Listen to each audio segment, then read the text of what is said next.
Assalamualaikum warahmatullahi wabarakatuh. Bismillahirrahmanirrahim. Innal hamdalillah nahmaduhu wa nasta'inuhu wa nastaghfiruh wa na'udzu billahi min syururi anfusina wa min sayyiati a'malina. May yahdihillahu fala mudhillalah wa may yudlil fala hadiyalah. Asyhadu an la ilaha illallah wahdahu la syarikalah wa asyhadu anna Muhammadan abduhu wa rasuluh. Ya ayyuhalladzina amanu taqullaha haqqa tuqatih wa la tamutunna illa wa antum muslimun. Ya ayyuhan nasu ttaqu rabbakumul ladzi khalaqakum min nafsin wahidah wa khalaqa minha zawjaha wa batha minhuma rijalan katsiran wa nisaa wattaqullaha alladzi tasaaluna bihi wal arham innallaha kana 'alaikum raqiba. Ya ayyuhalladzina amanu taqullaha wa qulu qawlan sadida yuslih lakum a'malakum wa yaghfir lakum dunubakum wa man yuti'illaha wa rasulah faqad faza fawzan 'azima. Ikhwani fillah rahimani wa rahimakumullah. Teman-teman sekalian yang semoga Allah merahmati kepada kita semua, melanjutkan pengajian kita dari perjalanan roh setelah kematian. Yang kemarin kita sampai pada di padang mahsyar, di mana seluruh makhluk akan dikumpulkan, baik manusia, hewan ataupun jin, dalam keadaan mereka tidak beralaskan kaki dan juga tidak memakai selai kain pun. Kemudian akan dihisab sesuai dengan amal perbuatannya.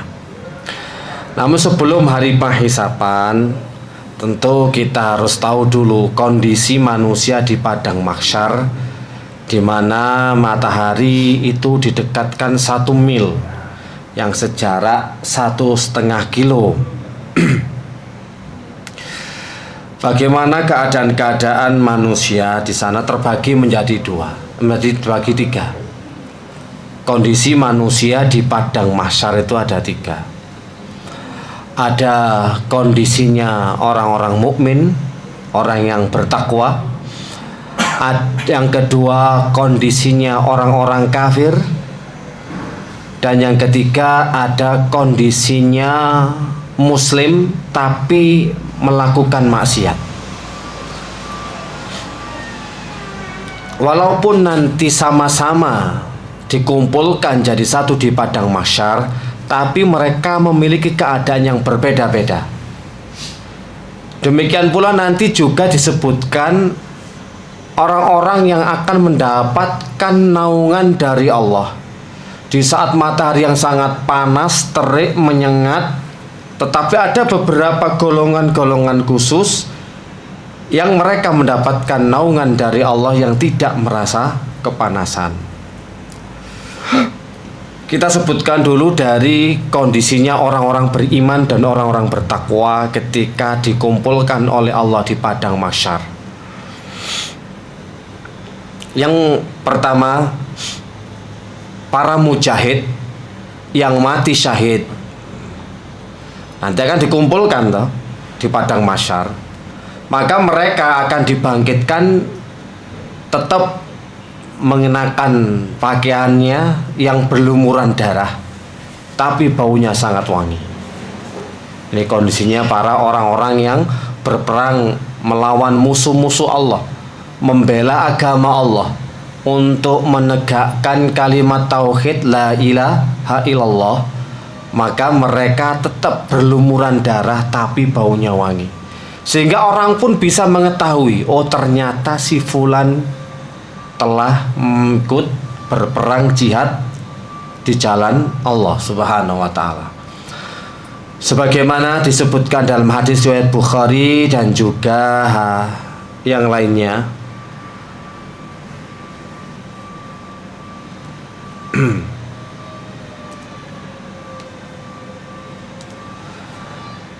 Walladzi nafsi biyadihi, demi zat yang jiwaku berada di tangannya, tidaklah seseorang terluka di jalan Allah, dan Allah lah yang paling tahu siapa yang terluka di jalannya, kecuali dia akan datang pada hari kiamat dalam keadaan berwarna dengan warna darah, dan wanginya adalah semerbak minyak kasturi.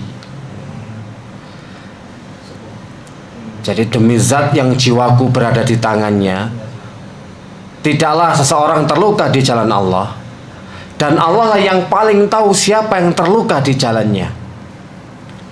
Karena orang yang berjihad, membawa senjata ataupun berperang untuk membela agama Allah, tidak semuanya hatinya ikhlas.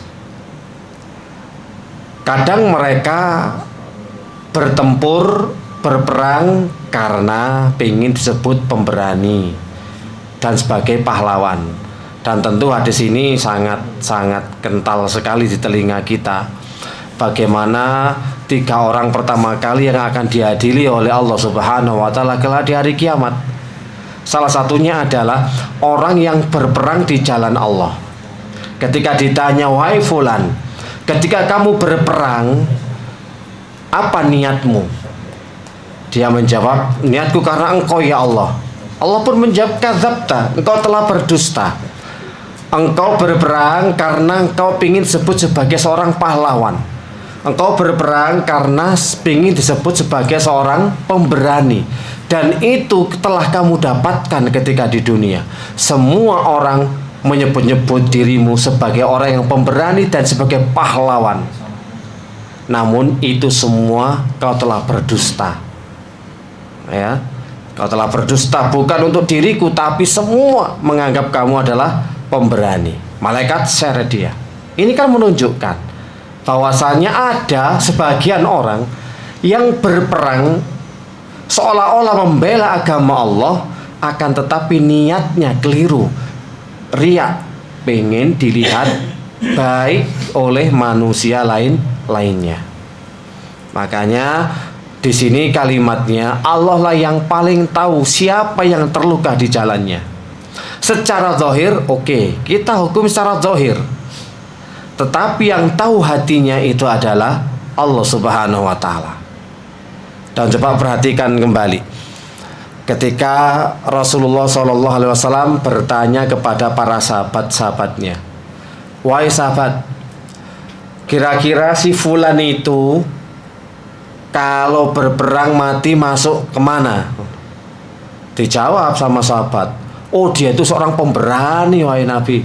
Kalaupun mati ya termasuk dia syahid, masuk surga. Nabi pun ngentai, ngomongi, ora wong iku nek mati mlebu neraka. Secara kasat mata, kalau ada peperangan, dia memang orang yang paling terdepan, garda terdepan, dan orangnya pemberani. Berapa nyawa orang musyrik akan ditebas lehernya, dibunuh oleh dia. Tapi Rasulullah mengatakan justru dia itu adalah penduduk neraka. Sahabat pun penasaran, kok bisa ya? Padahal di depan mata kita dia adalah seorang pemberani. Belum ada yang maju, dia paling depan. Diikuti sama sahabat yang lain. Pengen tahu, penasaran. Ternyata betul, ketika dia berperang awalnya gagah pemberani, tapi di suatu ketika dia terkena luka. Dan dia nggak mati-mati. Luka itu sangat menyakitkan dirinya. Sampai dia itu nggak tahan. Dia cari pedang, dalam suatu riwayat tombak, dia taruh di dadanya, dia tusukkan sampai tembus, baru dia mati. Ternyata dia tidak bisa melawan rasa sakitnya ketika terluka. Nggak sabar. Justru dia mendahului Allah Subhanahu wa taala dengan menghabisi nyawanya sendiri. Dan orang yang mati dalam keadaan bunuh diri tentu tempatnya di neraka. Nah, makanya orang yang jihad mati itu belum tentu syahid seluruhnya, dan Allah lah yang paling tahu. Kita nggak ngerti.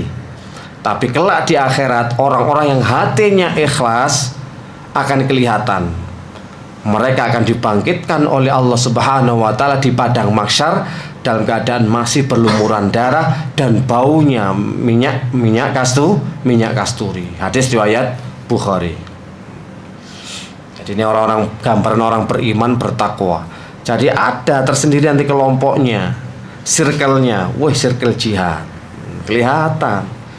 Circle dewe-dewe. Circle intek, nggo helm kabeh. Circle dewe-dewe. Yang kedua, dari orang-orang beriman bertakwa nanti keadaannya orang yang sering berpuasa. Dikumpulkan di padang mahsyar, mulutnya juga harum.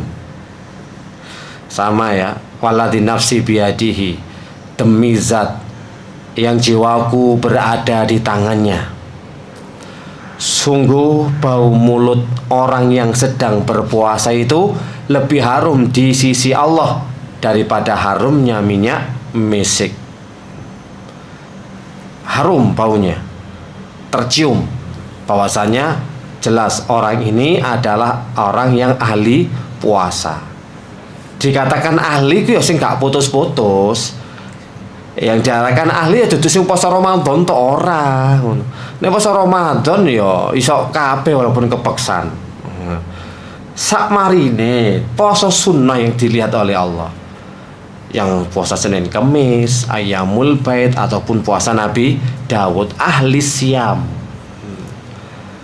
Dudu sing biyen aku ya tau poso pas nom-nomanku Ustaz, cek kuat saiki wis gak iso ngono. Ana sing ya aku ben kas mondok didikan teko pondok pesantren kudu poso ambek salat bengi dipaksa. Wah. Engko bahasane opo sing kok wingi feudalisme wingi dudu. Wingi lah nang Trans 7 ya digugat. Iya, pondok pesantren.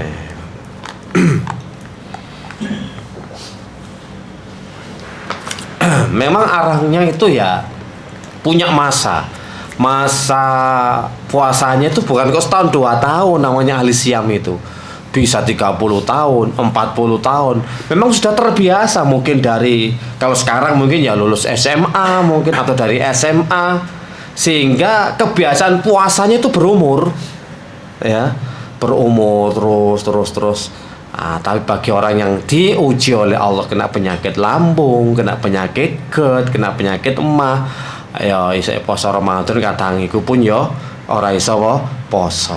Sembayar ae fidyah. Itu ada orang kena penyakit GERD, penyakit lambung sama anxiety ya. Ya ditunggu sembuhnya gak sembuh-sembuh Sudah berapa tahun ini, 10 tahun gak sembuh-sembuh ya akhirnya termasuk kaya wong sing gak mau poso ya mbayar fidyah kaya nyaur gak iso.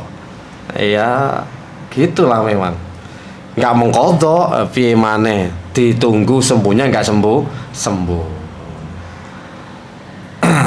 Tapi asine penyakit-penyakit itu ya pasti ada obatnya, gak mungkin gak ada. Dan yang perlu dipahami lagi, manusia itu diciptakan dalam kajian kita pertama kali dalam kajian Khut Aqidataka, diciptakan wa ma khalaqatul jinna wal insa illa liya'budun. Kita itu didesain, diciptakan oleh Allah untuk ibadah. Lah kok jenengan malah terhalang dari ibadah, gak esok poso, gak esok ngene, gak esok ngono. Berarti sing masalah kan awak dhewe. Kenapa ngono? Asli sana didesain pasti iso ibadah, terhalang bisa jadi karena mendolimi diri sendiri. Mau mangan seblak kakean sing levelnya piro ngono, kurung tambah mie gacuan, tambah sing macam-macam iku. Apa sing apa iku Pak? Keripik sing pedes iku lho. Ono level-levele iku lho ya. Iku lho. Bobo mie apa-apa ngono lho. Mie bon cabe Lah, itu kan awake dhewe sing gare. Tapi kalau orang itu sadar tahu itu adalah kekeliruan dari apa yang dia lakukan, dari dosa kemaksiatan dia sendiri, insya Allah dia bisa sembuh, Pak. Karena apa? Penyakit itu yang memberikan Allah, yang mengusir, yang mencabut juga Allah Subhanahu wa taala. Intine kabeh penyakit itu iso waras. Karena apa? Jenengan sampun didesain untuk bisa melaksanakan ibadah. Kalau terhalang harus introspeksi diri. Wis rata kabeh sama. Pun. Yang ketiga, muazin. Seorang muazin ini. Para muazin nanti adalah orang yang paling panjang lehernya pada hari kiamat. Kau wetok dhewe ngono. Mau sing ngaden nang Pak Agus yo. Pak Agus yo dawa dhewe.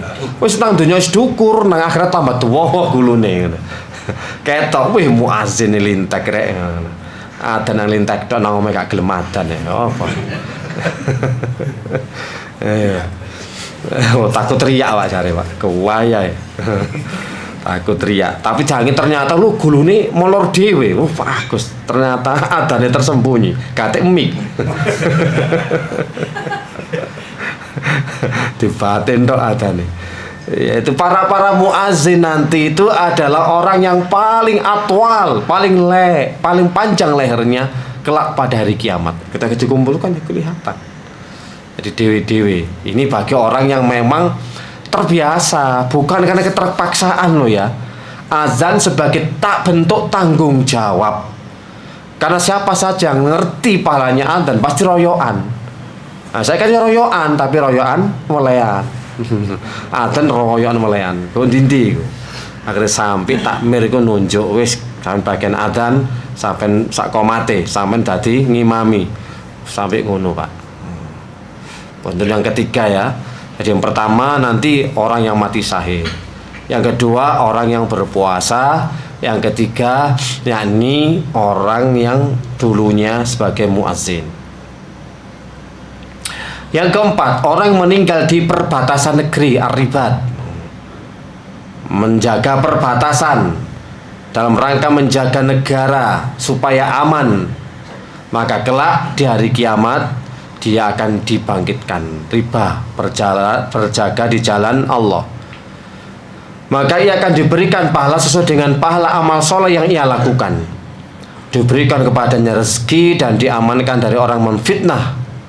Dan Allah akan mengutusnya dari kiamat dalam keadaan aman dari rasa takut. Wong kok ketok slow, kayak ketok tegang belas, kayak ketok panik, sawante. Wong sing paling santai dhewe, oh nggih berarti dulu njogo perbatasan kota, perbatasan negara.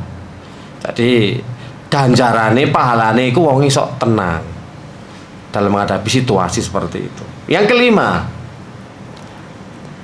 orang yang menghilangkan kesulitan orang lain akan dihilangkan kesulitan pada hari kiamat.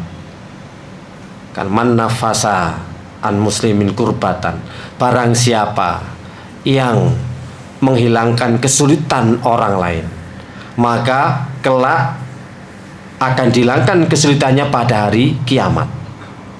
Orang yang suka gemar meringankan dan menghilangkan kesulitan orang lain waktu di dunia, balasannya itu dunia akhirat Pak. Allah akan hilangkan kesulitan kelak pada hari kiamat. Dan salah satu kesulitan pada hari kiamat adalah ketika dikumpulkan di padang mahsyar.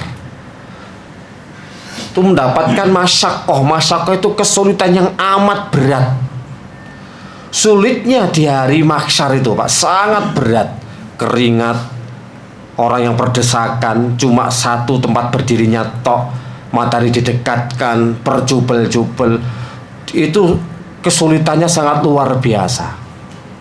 Tapi bagi orang-orang nanti yang gemar waktu di dunia, ada orang yang hajatnya belum terpenuhi, orang yang mengalami kesulitan, dia bantu, dia mudahkan, maka dia akan dipermudah oleh Allah urusannya di hari kiamat.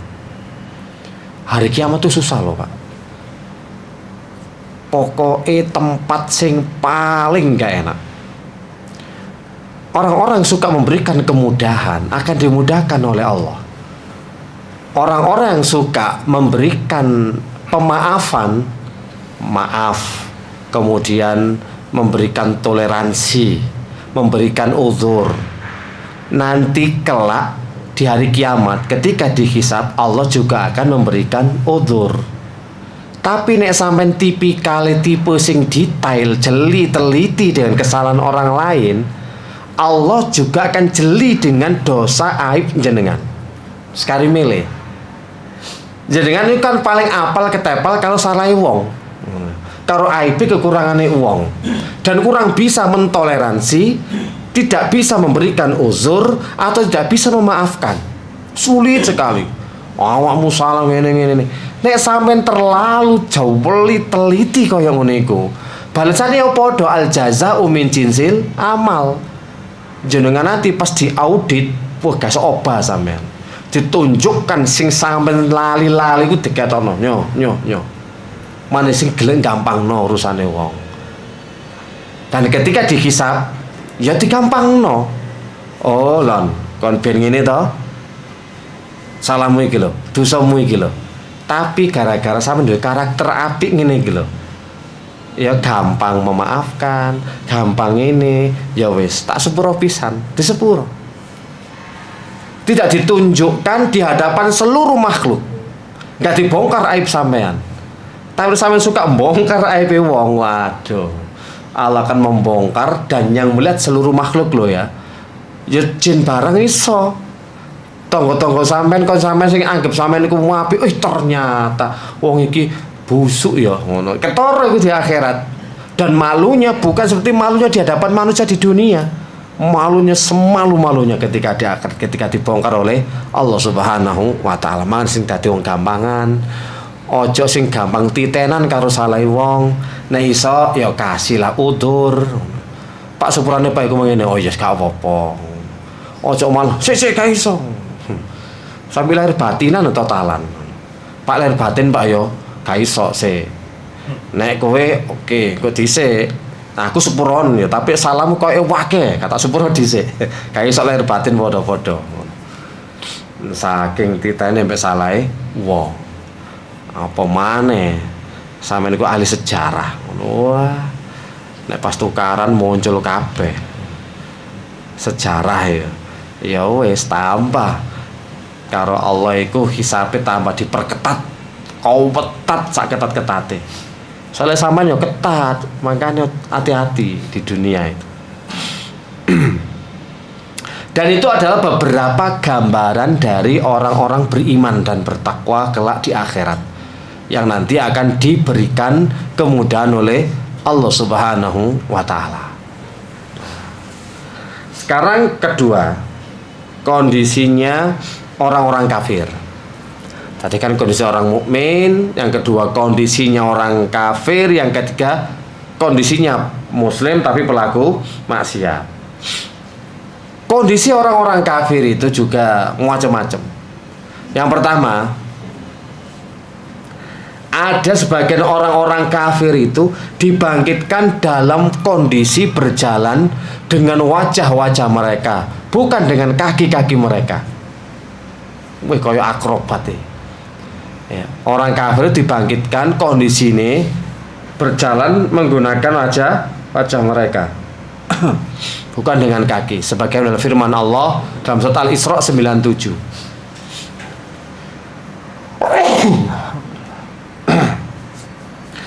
Dan kami akan mengumpulkan mereka pada hari kiamat dengan wajah tersungkur, dalam keadaan buta, bisu dan juga tuli. Jadi ayatnya ini ada dua versi, tapi yang satu pertama ini dulu, wajah yang tersungkur. Jadi mereka berjalan pada hari kiamat dalam keadaan wajahnya tersungkur, ya wajahnya di atas tanah, berjalan dengan kondisi seperti itu. Dan dari Anas bin Malik meriwayatkan bahwasannya ada seseorang yang datang dan bertanya kepada Rasulullah SAW tentang hal ini. Wahai Rasulullah, bagaimana orang kafir dikumpulkan dengan berjalan di atas wajahnya pada hari kiamat, model piye? Ada yang tanya ini. Hadis riwayat Muslim, tadi ada yang bertanya kepada Nabi ketika mendengar ayat ini loh. Terus caranya piye mlakune? Gimana cara berjalannya wahai Rasulullah? Rasulullah pun menjawab, bukankah yang membuatnya berjalan dengan dua kaki di dunia mampu untuk membuatnya berjalan di atas wajahnya pada hari kiamat? Qatadah menjawab, benar, demi kemuliaan Rabb kami. Bagi Allah itu nggak sulit. Allah bisa membuatnya berjalan dengan kakinya, maka Allah juga bisa membuat berjalan dengan wajahnya. Tidak ada yang sulit dan rumit bagi Allah. Jadi mereka berjalan di atas wajahnya. Ini orang-orang kafir ya, khusus ini. Yang kedua, dibangkitkan dalam kondisi buta, tuli, dan bisu. Dalam surat Toha 124, barang siapa yang berpaling dari peringatanku, maka sungguh dia akan menjalani kehidupan yang sempit, dan kami akan mengumpulkannya pada hari kiamat dalam keadaan buta. Dalam surat Toha 124. Jadi mereka adalah orang-orang berpaling dari peringatan Allah Subhanahu wa Ta'ala. Maka mereka akan menjalani kehidupan yang sangat sempit di dunia, dan Allah akan bangkitkan mereka, dikumpulkan kelak pada hari kiamat dalam keadaan buta, tuli, dan bisu. Karena apa? Gak kanggo kabeh. Wong kafir kecerdasane, kepinterane, kehebatane, prestasine gak kanggo, gak berfungsi, gak berfaedah. Yang kalian lakukan itu anfaedah untuk akhirat. Mungkin kamu mendapatkan nama baik, kamu viral, kamu terkenal, dipuji-puji oleh manusia, penemu ini, penemu itu, akalmu encer, IQ-mu tinggi, bahkan disebut jenius. Tapi di akhirat gak laku gitu. Ya hanya laku itu amal soleh, ketaatan kita kepada Allah Subhanahu wa Ta'ala. Dan orang-orang kafir kelihatannya mereka cemerlang, matanya awas, telinganya juga pendengarannya hebat, tapi nggak berfungsi di hadapan Allah Subhanahu wa Ta'ala. Justru mereka akan buta, tuli, dan bisu, nggak akan bisa bicara. Pas presentase kok jos-jos ngomongin orator dan sebagainya. Itu di dunia kehebatannya. Dan di akhirat tidak dibutuhkan sama sekali. Makanya mereka dibangkitkan dalam keadaan yang berbeda dari di dunia. Ya gitu keadaannya orang kafir memang. Yang ketiga, ada yang matanya membiru. Sama di surat Toha ayat 102. Di hari yang di waktu itu ditiup sangkakala, dan kami akan mengumpulkan pada hari itu orang-orang yang berdosa dengan muka yang biru. Biru kabeh wis. Muka, mata semua biru. Nek kene iki biru kan saking lorone gitu ya, saking sakite. Kayak seperti kuku kecepit pintu, kecepret, atau keinjek meja, kan jadi biru. Nah, orang-orang kafir kelak memang seperti itu. Jadi ada ciri khasnya, wajahnya biru, dibangkitkan kelak pada hari kiamat.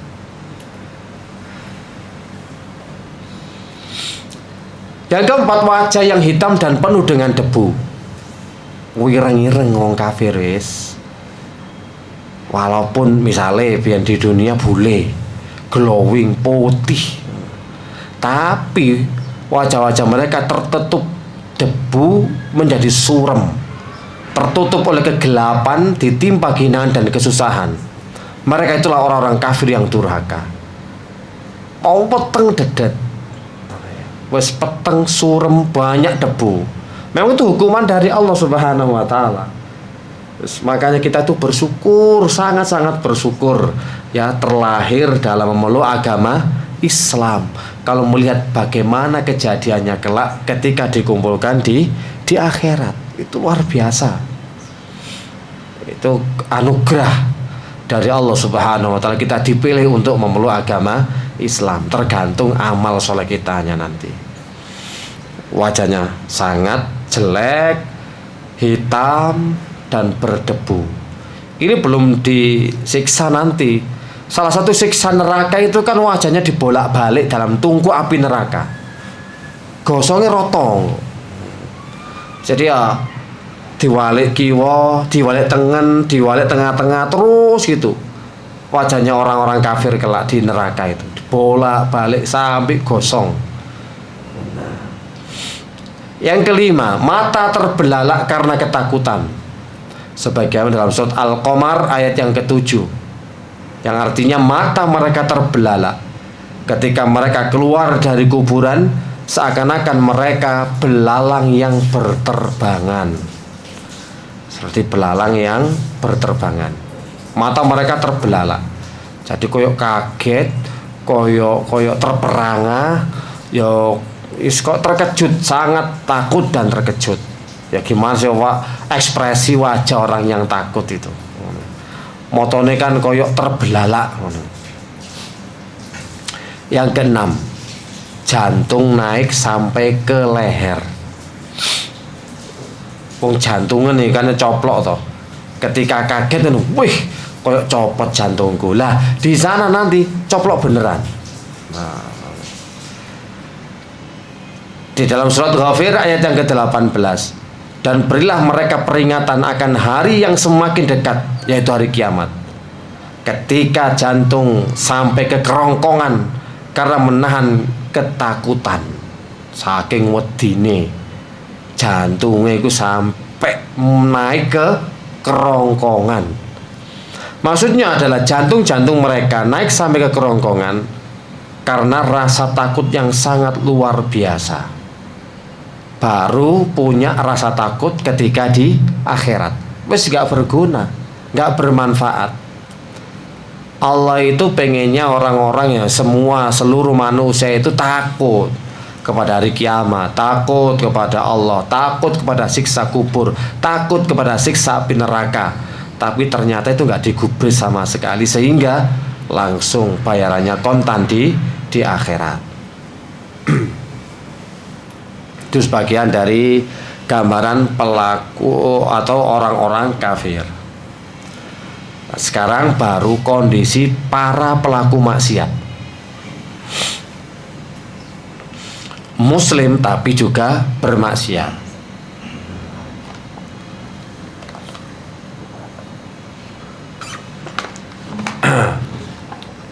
Yang pertama kali, manusia yang tidak berlaku adil kepada istri-istrinya dalam berpoligami. Kondisi para pelaku maksiat ya. Barang siapa yang punya 2 istri, kemudian dia condong kepada salah satu istrinya saja, maka datang pada hari kiamat dalam keadaan badannya miring, mlakune miring, sengkleh. Iki kanggo sing bojone akeh, sing bojone siji nang kene, siji nang kono. Ya, iki dhewe nomor 1 urutane. Muslim tapi pelaku maksiat, langsung yang dikasih contoh itu adalah iki loh, salah sijine orang yang berpoligami. Mlakune seyek. Soalnya gak iso adil. Loh, bagi hari ini kudu adil. Telu lho ngono kan 7 dina iku. 3 dina kanggo mbok tuwa, 3 dina kanggo mbok enom. Sing sedina kanggo mancing, camping ngono lho Pak. Sedina golek liyane. Wah, bagine angel man. Soale 7 dina angel iki. Osan bagi loro ya iso, tapi ya iku mang Sabtu Minggune gentenan kok. Wis tergantung sampean lah Pak Agus ya pembagine kok. Iya. Wis. Pokoknya intinya kudu adil dari segi waktu, pembelanjaan, rumah, omah siji omah karo, lah ngono to sing loro ya. Sing telu wis tambah. Eling-eling bagus. Nek sampean bojone 4, mara tuwa sampean dadi 8. Ngono ya. Situk mlebu rumah sakit, situk engko opname ya, situk nang kuburan. Ono sing mati, ono sing njaluk diterno kondangan, ono sing njaluk diterno umroh. Bingung sampean. Umur tuane 8, Nah, ngono lho. Guru wong tuane dhewe loro, 10. Ayo, bagi tanggak sampean. Kandhane wong rabi akeh iku sing ngelu ya wonge dhewe. Iya. Makane wedok gak usah bingung mikir-mikir, sing bingung ku wong lanang. Umpama nek nrimo lho ya, tapi yo angel kan itu. Tetep makane sing diadili ku duduk bojo-bojo tapi wong lanang iki mau. Apa gak iso adil? Apa kok cuma condong satu istri tok nang mbok nom tok ae apa? Ngono. Utawa nang mbok pira lah ngono. Wis iki jatahe. Dari segi apapun. Kalau dari segi kasih sayang dan cinta memang hati itu nggak bisa dipungkiri. Yang ngomongnya podo-podo tak senengi, podo-podo tak cintai, tapi pasti ada kecondongan. Nabi pun sama, istri banyak, tapi yang paling dicondongi sebenarnya adalah Aisyah. Dan dalam sikap perbuatan interaksi bermuamalah harus sama. Dohire kudu podo, tapi nang atine mesti ono sing beda. Cukup nang ati tok ae ngono. Walaupun bojoku sing pertama ternyata luar biasa, mengizinkan aku berpoligami. Wayahe iku wayahe. Ojo malah istriku sing terakhir iki jene beda pengertian, kaya ngono ya paham, ya iya mbok enom ngono lho. Asline mbok tuwa iku sing luar biasa. Gelem berbagi, gelem dimadu, gelem sabar. Ndelok sampean lho Pak Agus, sabar bojo sampean niku ngono lho. Lah yo, asine kan rada cenu-cenu tambah sampe yo rabi maneh ngono lho. Iyalah. Oh, gak apa-apa sampean nang kene saiki gagam. Lah jeneng akhir jange kewetok nyenting yo nang padang masak sampe titeni. Mas Agam yo sampe titeni kok. Rada nyretek-nyretek miring-miring. Ternyata rabi maneh gak ngomong-ngomong sampean ngono lho. Lah yo apa disingitno jarang diuli. Ya apa Pak Agus? Nah ya. sing sah oke bendino kumpul sing iki lho didelikno iki lho sing disingitno kan jarang diluwi kan gak adil iki lha iki sing gari sampean saya Pak Agus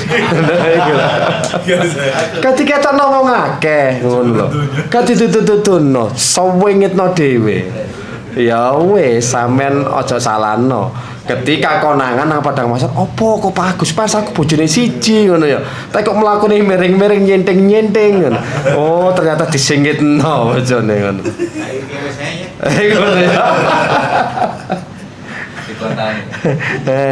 wong saiki wis kaya ngene semangat hebat Loh, tapi Pak Hakam kan loro ya? Pak Hakim ono. Masya Allah. Tapi semangat. Adil loh. 3 wis ngono. Saya tuh punya temen sesama ustadz temen gitu ya. Nikah 2 ngono. Akhirnya rada setengah curhat. Nikah 2 iki kok anu ya. Perang seterune kok tambah ketokane kok seru tambah. Terus ya apa sampean? Kaya aku kudu rabi 3. Isok meminimalisir. Oh, no. Lah iya, nek wan bayi waniku carine kan carine ya sing pengalaman. Saya tuh punya teman banyak yang berpoligami. Sesama ustadz pun ya ada berpoligami. Ada banyak. Pamane sapa Mas? Sapa iki? Sing saiki lagi kontrol iki? Mas Rizal kan ono ya. Nah, gitu cari untuk meredah supaya enggak terlalu gesekan. Tambahi siji ungkas telu. Oh, telu ngono ya. Wis gak saya kok imbange ya. Nah, 3 telu ngono. Ya apa bro? Ayo saya tambah blok-blokan ya. Sakno sing siji gantian. Situ gawe kono kadang gawe kene muter ae ngono. Kok kudu dijangkepi 4 iki. C50-50 ya ngono ya ngono. Jadi bolo. Ini kejadian bener sekarang istrinya orang ini 4. Tadi anak loro, wah dia duwe kubu dewe. Ya wes, gak apa wes. Aku ketika diomongi, awakmu gak usah rabi maneh wes cukup iki ae. Aku wes sing ngrasakno, bareng ngono. Aku wis ngrasakno, enak lah. Enggak, saiki sing soro aku ae ya gayae. Ngomong pas bojo loro ya kok tambah maneh 3, tambah maneh 4. Jare gawe nak sor tapi tambah terus ngono. Wong ganteng ya. Tapi nek iso adil lho pahalane ya gede ngono lho. Masya Allah luar biasa, berbanding lurus sesuai ngono kan dengan tingkat kesulitannya. Loh susah loh Pak, ngono. Susah menghadapi wanita sampeyan gak iso sing bojo siji gak iso menang. Ngono lho ya. Maksudnya apa? Kabeh kudu golek izin, kudu ana proposal dhisik kate lapo-lapo. Metu ngopi ana proposal. Kate ACC burung budal. Iku cek bojo siji kan berat. Bojo loro wae tambah diudal-udal men. Kate ngopi iki wae nang ndi mulie. Pawengung kan. Yes. Oke iku aman insyaallah. Tapi nek iso mengendalikan luar biasa. Luar biasa wis. Gede pahalane ya jange ya bersama bidadari dan istrinya nang surga bareng. Wah, iso iming-iming sing biyen rabi siji. Bro, wong lanang ki fasilitas kok gak dijopo fasilitase piye sampeyan iki ngono. DCC jange ngono. Saiki lho sampeyan iku kerja nang kantor ana fasilitas AC, ya toh fasilitas mobil. San gawe tagak, yo tak gawe. Lah iya, sampeyan iku yo ngono dikek fasilitas rabi papat kok cupuk siji eman sing telu iki ngono. Wis DCC jange sampean Pak ngono lho. Gantenan gentian ngono. Lah wong ya kandhane gak percaya. Sing iso adil lho ya. Selanjutnya kondisi para pelaku maksiat. Yang kedua adalah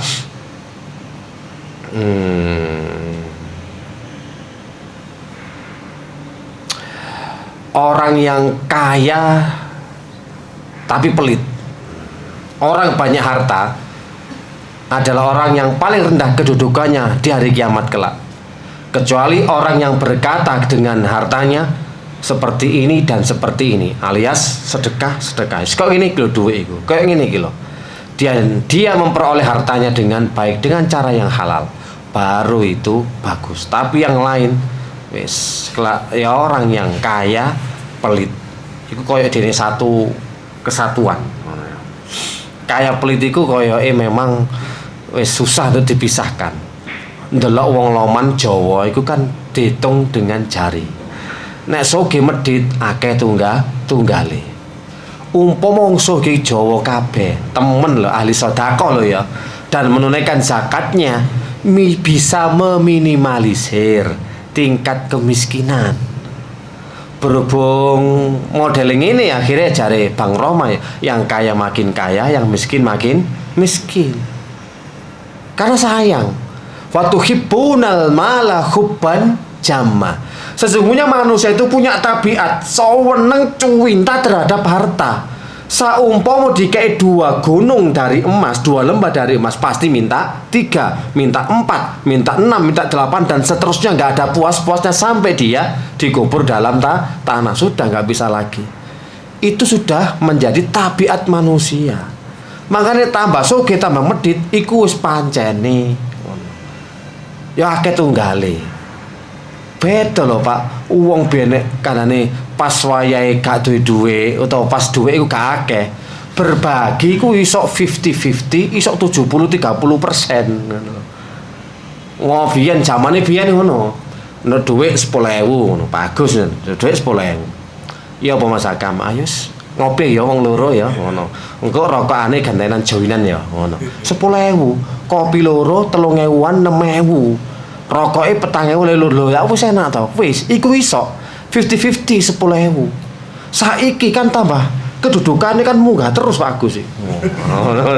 Kan naik jabatan terus sampai gajine yo saiki yo ketok nembus bonuses. Ya 100 juta kan sabulan misalnya ngono ya. Lho, kira-kira gelem tak berbagi 1 juta mbek Mas Hakam? Yo gak gelem. Ngopi yo iki ae 50.000 cukup. Enggak mungkin bisa berbagi 50 juta 50-50. Soalnya apa? Luweh seneng dunya. Lebih cinta. Tambah pedit mangkano. Iso ngekeki wong dedek 1 juta saiki ya. Paling ya 1 juta iku ketok gawedhe. 1 juta iku akeh. Ngono lho. Wong ge ngopi ae kok. Gak iso. Makane wong duwe maneh 1 M. Tambah medit, gak gelem berbagi 50-50. Zakat lho ditokno iku eman. Ditotal loh atusan juta iki nek tuku mobil situk iki rek. Eman zakat nang ngene iki lho. Akhirnya banyak orang kan seperti itu. Kadang zakat digawe syarat sementing ketok ngetokno zakat tapi tidak sesuai dengan hitungannya. Itu sing bahaya. Ngono ya. Makanya orang kaya pelit itu nanti diancam di akhirat kelak. Yes, akeh tunggale memang koyok ngono. Orang kaya tapi pelit. Beda wong sing kaya tapi gemar sedekah. Wis luar biasa wis. Ya ngah wis pokoke dermawan tok ngono. Lowoman ngono ya. Njaluk nyoh iki lho. Bodo pira? Sakmene nyoh. Njupuk. Pemane mau Pak Agus. Sing butuh duit nang omah. Ngono ku wae. Ora arek kabeh ya. Ya sak proyek kabeh iki butuh duit nang omah. Lah apa ngomong tok ae. Nangis bareng-bareng. Ayo nangis bareng-bareng. Padha butuh duit ngene iki. Indonesia kita lagi tidak baik-baik saja, lagi lesu iki. Ayo bareng-bareng nang omah tasyakuran. Tandungo bareng ngono ya. Wis padha kudu kiamate soalnya. Ya Allah. Kemudian yang ketiga, pencuri tanah. Barang siapa mengambil sejengkal tanah dari tanah yang secara zalim, maka dia akan dikalungkan, dipikulkan dengan tanah sebanyak 7 lapis bumi pada hari kiamat. Iki masalah ukur-ukuran tanah iki. Sing rame kan ya memang sampai Sahara ya. Ngono ya. Kan gara-gara tanah wakaf iki guys ya ngono. Lho, kate ngelih patokan iku iso dikalungno tanah iku sampai 7 kali lapis bumi. Iki hati-hati ngene iki. Luar biasa fitnah. Iku sing ketok nang TV, ya ketok nang YouTube. Yang lainnya kan wakeh masalah ngene iki ya. Ambek tonggo iku gegere gara-gara apa sih? Masalah-masalah ngene iki patokan tanah tok ngene iki lho. Kadang ono sing niat curang ngono ono sih. Jadi menungso kan ngene iki dilungkas nek ketiga aman sih an.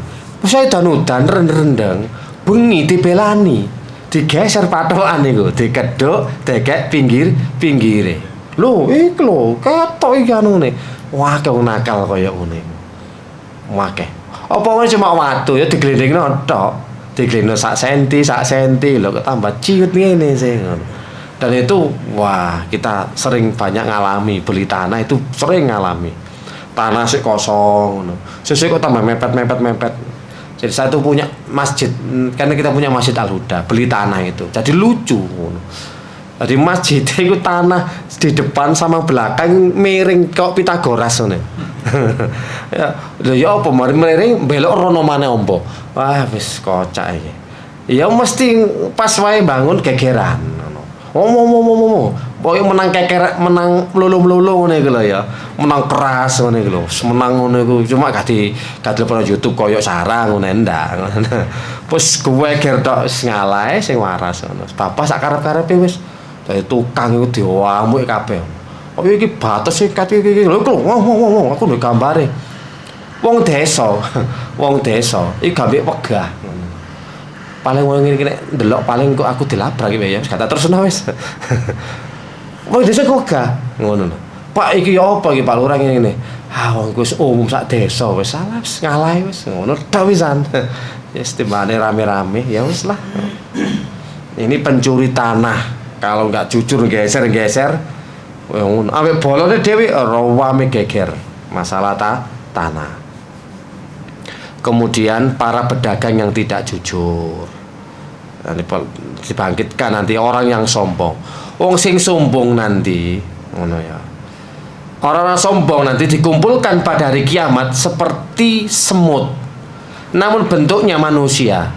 Mereka diliputi kehinaan dari segala penjuru. Wong sing gaya-gaya, menteng kelek, mayak, melete mekiti. Sing petentang gawaya sing kok gak mempan dibacok ya. Nang akhirat berubah jadi semut. Ono film semut itu apa jenenge? Gak ero Pak, film semut itu. Ant-Man. Oh, Ant-Man toh. Semut. Jadi dalam bentuk semut tapi tubuhnya tubuh manusia. Cuwilik ngene iku lho, kudu ngicak wae. Iki kita sing sombong-sombong biyen, kudu ngicaki tok. Oh. Dadi cilik Pak kok semut.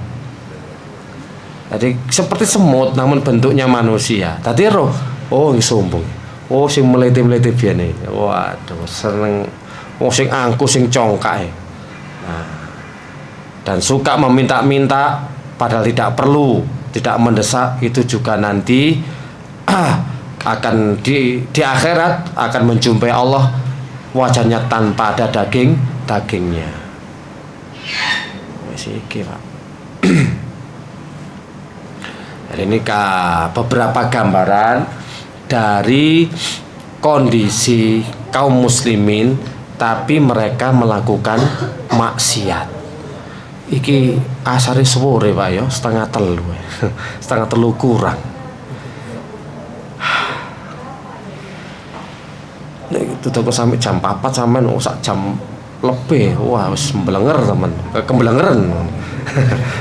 Ojo kemblengeran-mblengeran.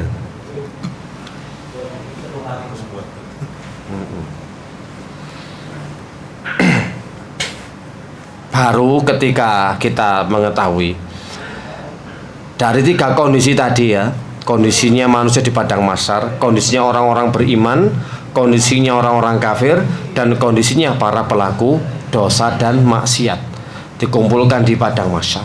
Dan nanti ada lagi yang akan kita lanjutkan di pertemuan yang akan datang tentang keadaan orang yang akan mendapatkan naungan dari Allah Subhanahu wa Ta'ala.